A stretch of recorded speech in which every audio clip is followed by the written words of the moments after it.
आगे question 4, Euclid विभाजन प्रमेयिका का प्रयोग करके दर्शाइए कि किसी धनात्मक पूर्णांक का वर्ग किसी पूर्णांक m के लिए 3m या 3m प्लस 1 के रूप का होता है।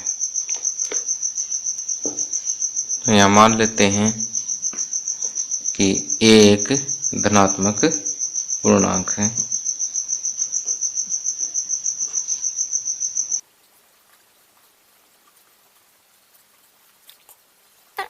यदि b बराबर 3 हो तो a 3q प्लस 1 या 3q प्लस 2 के रूप का होगा। अब केस फर्स्ट लेते हैं। पहली अवस्था में हिंदी में लिख सकते हैं पहली, यदि a बराबर 3q हो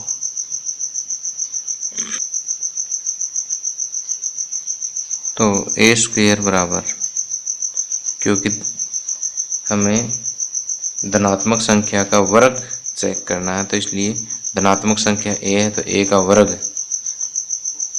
3q का वर्ग होगा। इस स्थिति में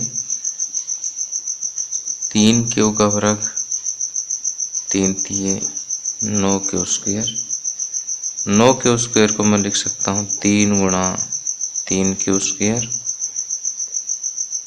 तो 3। अब इतने इतने को हम m मान लेते हैं तो a स्क्वायर बराबर 3m, जहाँ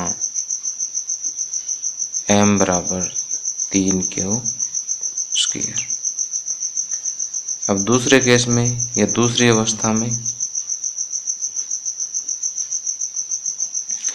यदि a बराबर 3q प्लस 1 लें, यदि a बराबर 3q प्लस 1 हो तो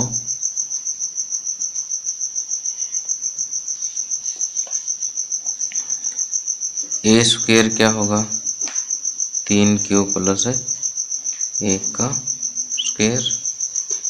अब ये आपको पता है कि a प्लस b का होल स्क्वायर सूत्र क्या होता है, a square plus 2ab plus b square. इस सूत्र का प्रयोग कर देंगे हम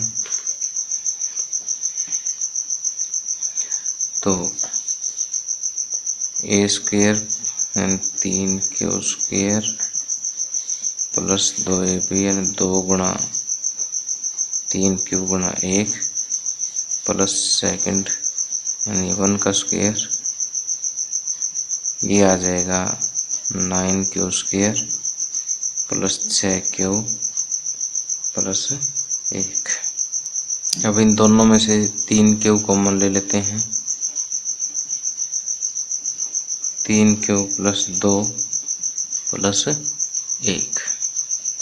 अब इतने इतने फैक्टर को मैं m मान लेता हूँ, 3m प्लस 1, जहाँ m बराबर q इंटू 3q प्लस। अब तीसरी अवस्था में a बराबर 3q प्लस 2, तो a स्क्वायर बराबर क्या होगा 3q प्लस 2 का होल स्क्वायर। यहाँ पे फिर a प्लस b का होल स्क्वायर का सूत्र लगाएंगे, 3q स्क्वायर प्लस 2 गुणा 3q गुणा 2 प्लस 2 का स्क्वायर, 3q स्क्वायर यानी 9q स्क्वायर प्लस 3 दूनी 6 दूनी 12q प्लस 4। यहाँ देखिए 9q स्क्वायर प्लस 12q, 4 को मैं लिख सकता हूँ 3 प्लस 1। इन पहले 3 में से मैं 3 कॉमन ले लेता हूँ। 3 square plus 4 plus 1 plus 1, 3m plus 1। यहाँ पर ये पूरा फैक्टर मैंने m के बराबर ले लिया, जहाँ m बराबर 3 स्क्वायर प्लस 4 प्लस 1। तो यहाँ देखिए तीसरे केस में भी ये किसके रूप का आया, 3m प्लस 1 के रूप का। तो यहाँ से अगर हम सभी केसेस को एक बार देखें तो पहले केस में या पहली अवस्था में ये 3m के रूप का था, दूसरी अवस्था में 3m प्लस 1 के रूप का, और तीसरी अवस्था में भी हम देख रहे हैं कि ये 3m प्लस 1 के रूप का है। अतः किसी धनात्मक पूर्णांक का वर्ग 3m या 3m प्लस 1 के रूप का होगा।